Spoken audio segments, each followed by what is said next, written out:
Yo,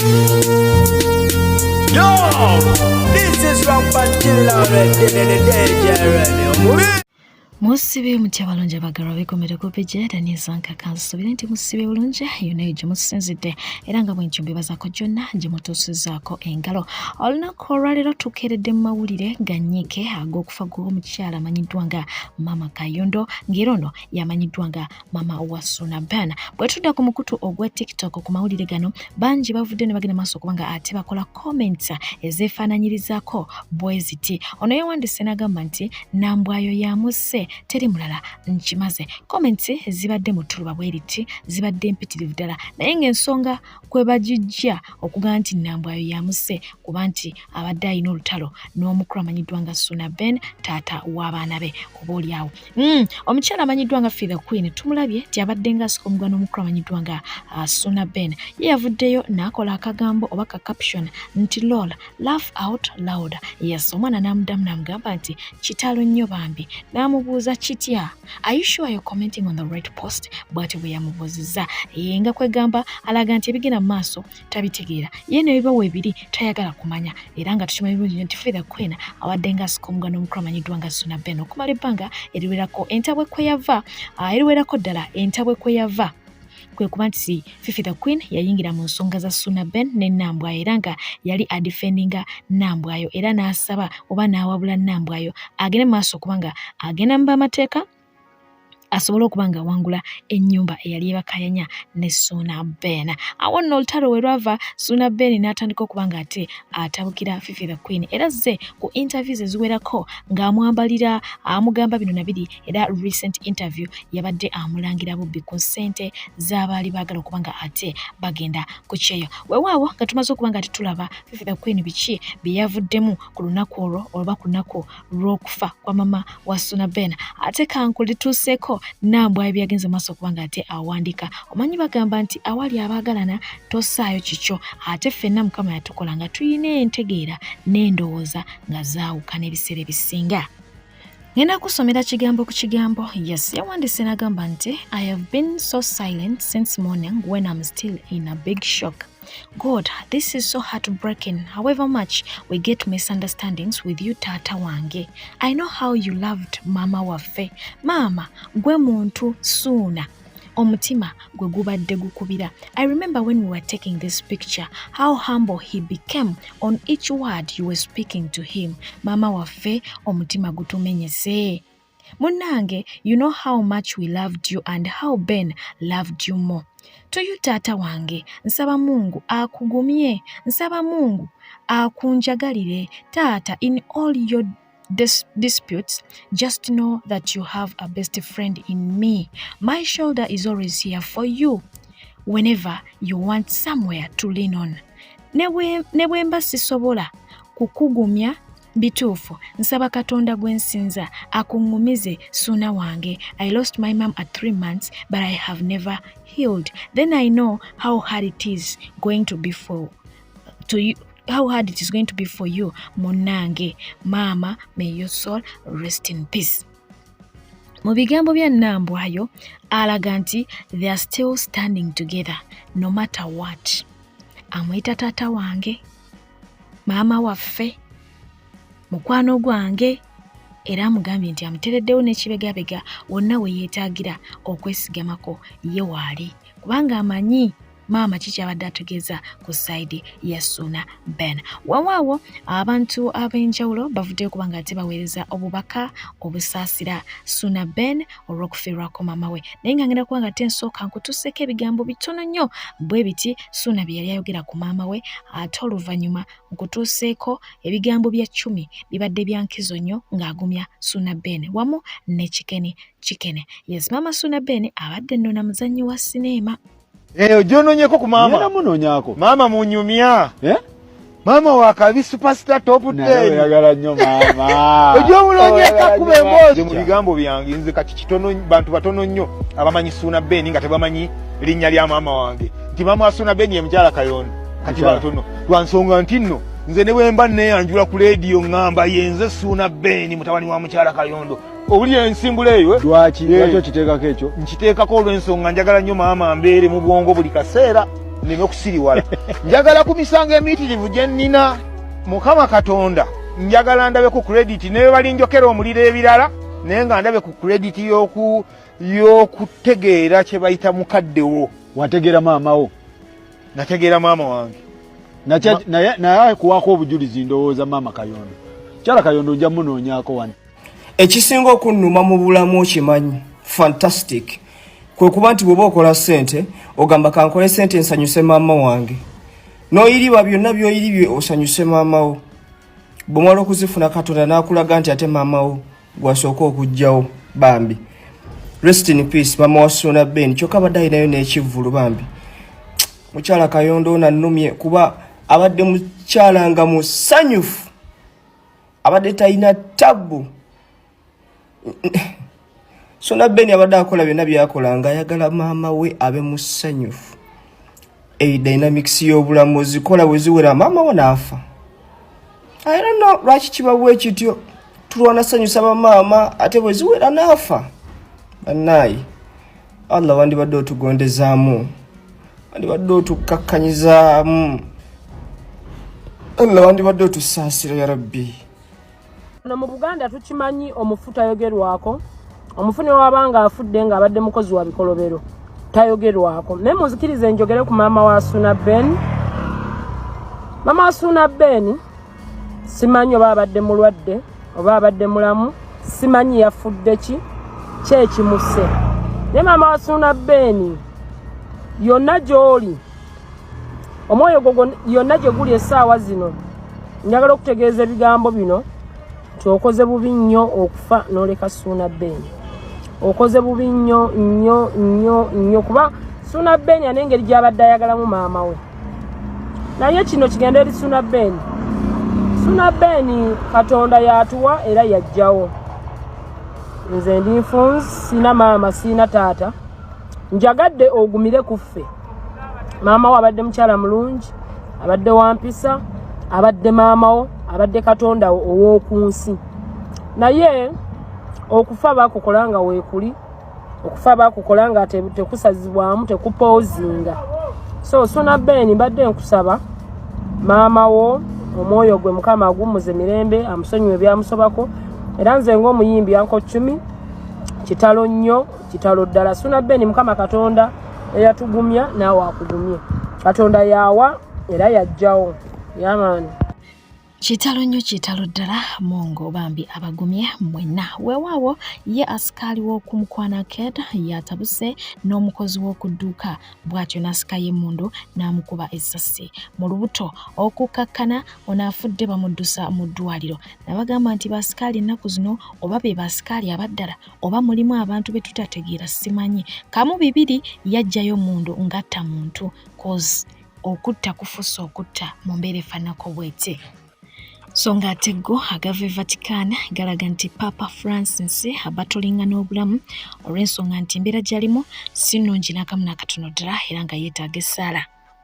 So ng'ate baba famire y'omuvubuka Gerard Wasswa Mukisa ekyuma gwe kyatemako omutwe gye buvuddeko nga bakulembeddwamu maama we Annette Nakachwa bagaanye ekya kampuni ya Rhino Company Limited ng'eno ekola mpapula esangibwa Mukono okubanga ate balirira obukadde buna nga bagamba nti kuno kubayisa maaso.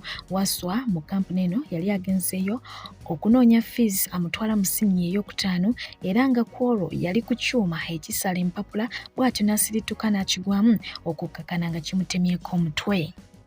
Kooti enkulu mu disitulikiti y'e Koboko esindise omusawo amanyiddwa nga Gloria Kwalimanda okutuusa ng'ennaku z'omwezi 13 omwezi ogujja luvannyuma lw'okuba nga atasomerwa emisango gy'okwonoona ensimbi za gavumenti kyokka n'atatuusa buweereza. Ono yakwatibwa akakiiko akalwanyisa enguzi mu makago wa pulezidenti w'eggwanga nga kayambibwako poliisi olw'okusangibwa nga asasulwa omusaala gw'eddwaliro gye yali tajjanjaba. Kigambibwa nti ono yali yasindikibwa agenda abeeko byasoma wabula oluvannyuma lw'okusoma baali bamusuubira okudda atandika okuba nga ate akakkalabya emirimu gye wabula nga bwe yava mu kusoma yagenda mu kukola birala ate n'asigala ng'afuna ensimbi za gavumenti.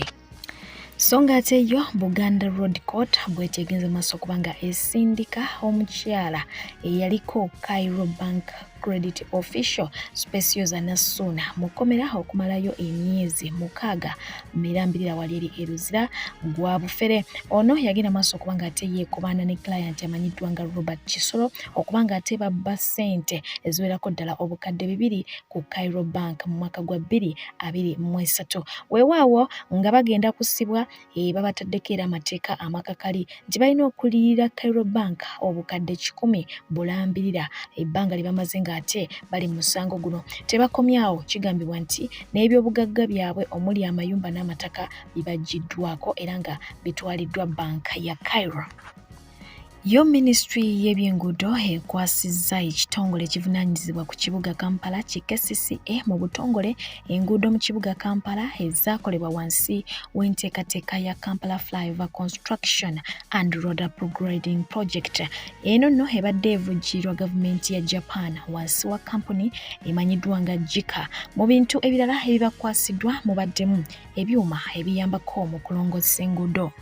Ensonga z'omukulu amanyiddwa nga Dr. Jose Chameleone n'omukyala amanyiddwa nga Jenna zongedde nazo okubanga ate ziwanvuwa era nga omukulu amanyiddwa nga Dr. Jose Chameleone bw'atyo ng'ayambibwako omukulu amanyiddwa nga Sekamate yagenze maaso okubanga ate afuna aka vidiyo ng'ali mu ddwaliro mu ggwanga lya Amerika ayongera okubanga ate akakasa omukyala Jenny nti byamujwetekako nti ali mu kkomera si bituufu. Naye nga kino amaze okubanga ate akikola addukiddewo mu bannamateeka be gy'asinzidde okubanga ate akuba Jenny mu mbuga z'amateeka okumwogerako ebyanjwanjwa era ngono amusabye nti alina okubanga amuliyira obukadde bw'ensimbe 10. Abaana bamubuuzizza bw'otunulira Jenny agenda kujja obukadde 10 mpozi nga ye gw'onootunda n'ozifuna. Weewaawo omukyala amanyiddwa nga Bad Black ayingiddewo agamba nti azze ku defendinga Jenny.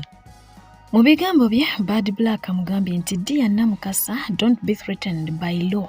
Amateeka gakolebwa muntu era gamenyebwa abantu. Every day a lot of people have not got justice but no one cared. Robert Karamaji we baamutta ani gwe baasiba mpaka kati no justice. Ate owa boda boda gwe baakuba emiggo. So in case you're confused, contact my lawyers to defend you. After all, it can be civil and AI yajja. It's not you. It's not you till you're guilty. Bwati bwe yagenze maaso kubanga amutegeeza n'amuterawo n'ennamba yaani y'abalawuya. So agezaako okumugamba nti AI yajja akavidiyo ako akatuuse ku Chameleone nga Namukasa ategeeza nga Chameleone bw'ali mu kkomera basobola okugamba nti ka AI si yaani si ye Jenny. So oye mukyala amanyiddwa nga Bad Black eyasibwako ex-convict mulamba ng'era bw'owulira nti agyewulira avuddeyo azze okubanga ate adefendinga Jenny. Ayogera Chameleone agamba nti yaasaba obwenkanya ensonga za Kalamagi bwe zaatuukawo Kalamagi ng'afiiridde mu maka ge ani gwe baasiba paka nakati famire ya Kalamagi waba omugenzi mwennyini tafunanga justice. Ekyongo kitadde ku mabbali. Chameleone yalabibwa mu katambi ng'akuba owa bodaboda emiggo. Baamuvunaana amateeka gaamukwatako so azze mumalirivu. Morton ono nga wa myaka 24 yasuze ku poliisi eya Jinja Road era nga yayimbuddwa olunaku olw'eggulo. Wabula ng'entabwe kweva bw'atyo alumiriza omukulu amanyiddwa nga Honorable Mukasambidde okubeera omuninkini we era nga yamugambye nti ye talina kirala kyonna kyamwagaza okuggyako $3,000 bw'anaaba azimuwadde olubajja kwawukana mu bulungi. Era nga ono yasisinkanye embidde mu wooteeri ne mukyala we nga we yasinzidde okubanga ate amutegeeza nga bw'amwagalako ez'ensimbi zaamubanja n'okutegeeza nti muninkini we ekyajja embidde mu mbeera okukakkana ng'amusindise ku poliisi gye yasoze. Meanwhile, agaliwo g'omugagga amanyiddwa nga Don Chris okubanga ate yaswampata mwana muwala amanyiddwa nga Kawoomera Sasha Brighton okukakkana ng'amusuddewo mbu n'olubuto lwe. Naye ng'ajjukira nti ono abadde nga mukwano omukyala amanyiddwa nga Brown Sugar era nga naye ali lubuto lukulu asuulira kuzaala. Ya Brown Sugar yagenda maaso n'okubanga ate yeekubako ttatu y'omukulu amanyiddwa nga Don Chris mu mugongo agamba nti laavu gy'alina mpitirivu era yo tesazibwamu kubanga omusajja oyo gye yamugya wala oba okiwulidde. Naye nga ye Sasha Brighton abaana bagenze maaso kubanga ate bamusalako bubi nnyo ne bamusekerera which is not good. ate nga ye omuyimbi omupya New Kid ku block amanyiddwa nga MC Chumi yavuddeyo bw'atyo mu interview gye yakoze n'Abasanyuka TV n'ategeeza eggwanga nti muwandiisi era nga yawandiika ennyimba ez'amaanyi okuli oluyimba lwa King Saha olumanyiddwa nga Mulirwana gattako Teddy olwa Teddy Tereza n'agamba nti era teyakomaawo yawandiika oluyimba olwa Winwaj olumanyiddwa nga Kwata Essimu ng'olunno alinaani ne Free Boy. So banji bavudde ne bagenda maaso okubanga ate bawakana naye nga bw'oba ojjukira bulungi ekintu kino kyali kyogeddwako omukulu amanyiddwa nga King Saha. So katulinde tulabe oba ne Winwaj anaakonfaminga which is era still possible kubanga muyimbi asobola okubanga ate akola ki awandiika as well. Bulambalamba n'ennyongera okujjukiza nti mu bwangu obw'ekitalo ddala ku Malden International Labour Consultants ennaku z'omwezi nga 25 interviews zigenda kuba nga ate zikwajja. Saagala osubwe nakugambye nti bano bali mu bwetaavu obw'amangu beetaaga ba airport loaders, aircraft cleaners, cargo loaders and security guards. So mukwano bw'obeera eyo ng'obadde onoonya opportunity, Malden is the home of opportunities. Dduka zambwa obeere nga ate ogenda okwewandiisa interviews ezigenda kubeera ennaku z'omwezi nga 25 naye ng'ate nawe eyeetaaga omulimu mu ttuluba eddala mukwano tebakusuulidde bakyagendera ddala mu maaso kubanga ate bakwasaganya emirimu bwe gityo.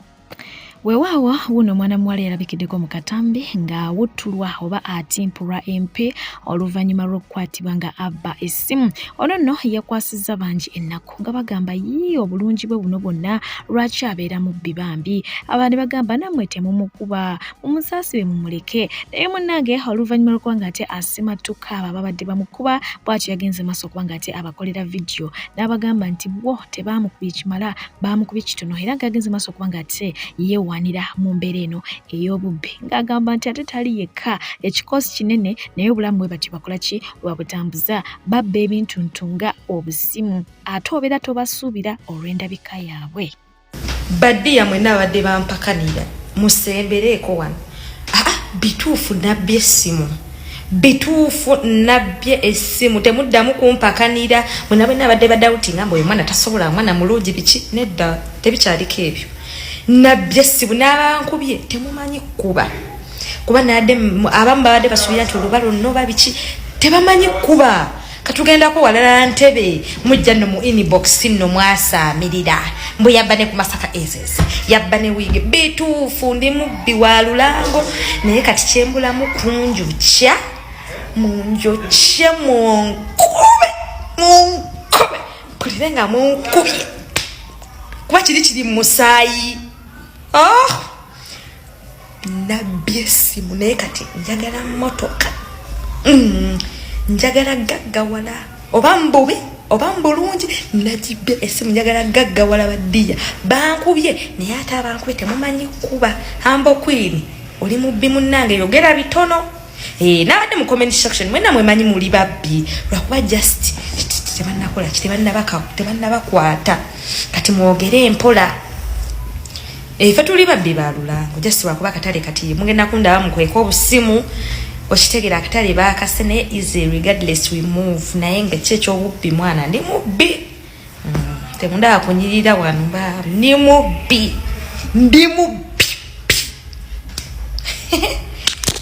Mama Amal ne Mama Katende bongedde okukakasa abasazi b'omugambo nti bo bali bati Kajangwa na Nakirijja oluvannyuma lw'okubanga ate balabikako bonna ku kisaawe ky'ennyonyi ng'omukwano gukola ki gubasaza mu kabujjukira nti bangi bazzenga balutambuza bagattagatta bagamba nti ababiri bano bayawukana. Weewaawa oluvannyuma lw'okutabuka kw'omukyala amanyiddwa nga Anne Kansime mu Nakatemba n'omwagalwa we amanyiddwa nga Sky waliwo social media avuddeyo n'agamba Anne gwe toyina nakyo tugamba kubanga akayise kantu mbu akantu yali akabasibako busibi ayogedde bingi bagamba ebyabaagala tosaayo kikyo naye Anne aka akantu gwe wakatukaka aka akantu watukakanga kakake nga tukwagala naye nga naawe oyina akantu nga buli we bakuyita ojja n'akantu ng'ate tunaakola kine tumala gaguma era wakola ng'oli omusumba omwe yatusibako akantu ke naye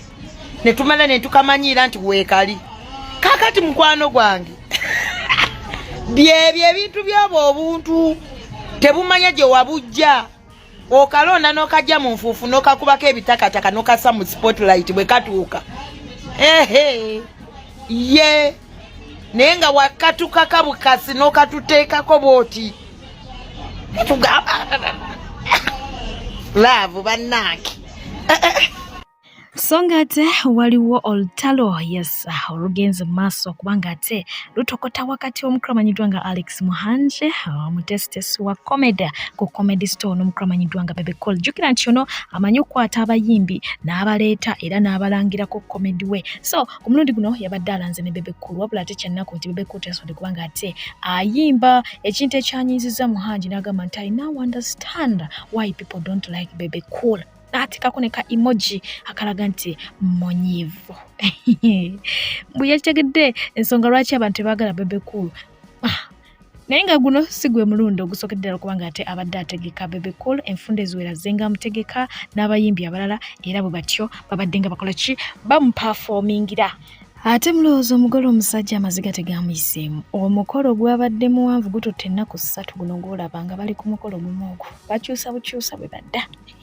Naye nga bunange omugole omusajja amaziga gamuyiseemu nga takikkiriza nti yalina nnalulungi Hamisa Mobeto Omutanzania mu ngalo ze 5 bwe nkutidde. Olunaku olwaliro mazaalibwa g'omukyala amanyiddwa nga Chosen Becky era ng'agenze maaso kubanga ate aweza emyaka 25 wadde nga basinga bawakana naye nga weewonjeeje emyaka gye wadde nga yazaala speed yawo naye ng'alina obubaka bwe yeewandikidde ku birthday alina amateeka agamba nti omwaka oguwedde gwe mwaka ogwasigira ddala okuba ogw'omukisa mu bulamu bwe era buli lunaku luyina essomo lye lwali lumusomesa kyekyo everyday yalinga eriko essomo lye limusomesa. Yagambye nti essomo erisooka peace comes with a lot of goodbyes. Emirembe gijja n'okusiibula kungi bingi by'olina okuta bw'oba oyagala emirembe. N'agamba nti real life happens offline. Obulamu obwaddala bubeera offline. Gwe wano kyolaba si bulamu bwa ddala kyakulaga naye ate obulamu bwa ddala bw'ayitamu tabeera ki tabeera mu kamera. Yes.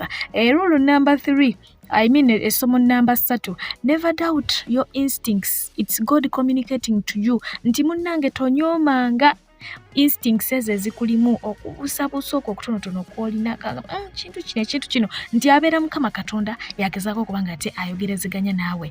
Essomo eryokuna always be ready to survive alone. Weeteeketeekenga okuba nti munnange ojja kubeerawo wekka nga tolina muntu yenna gwe weesigamyeko. Eryokutaano agamba nti bedrooms have seen true tears than graves.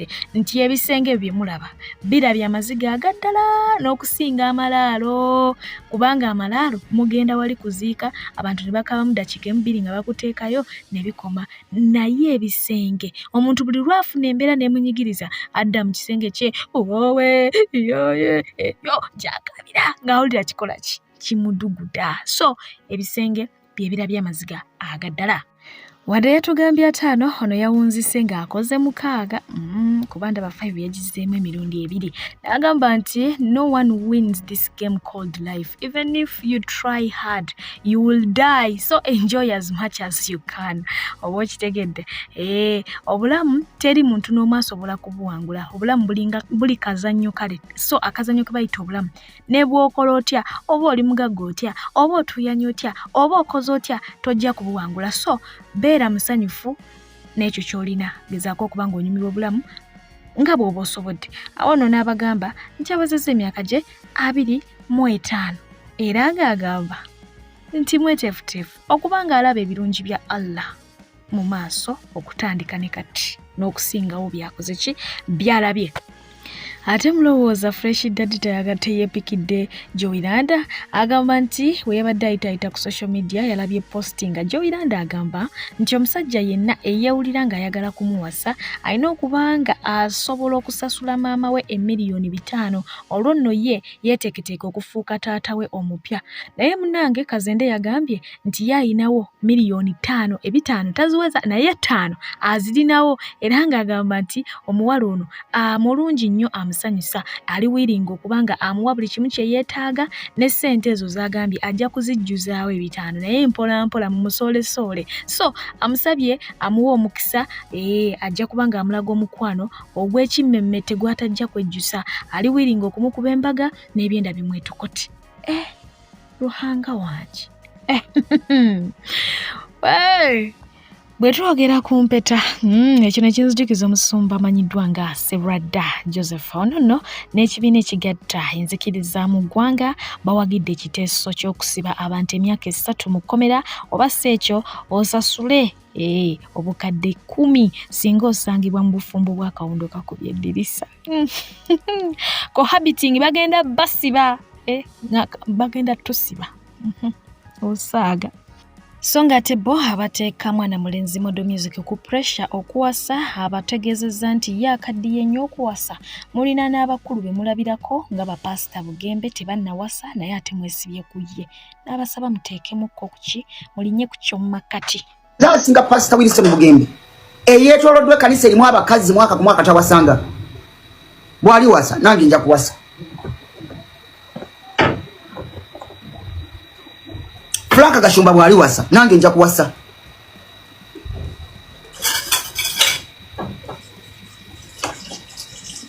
nze mbewuunya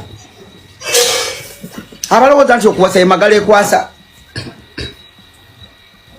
ani abagamba nti okuwasa emagala ekwasa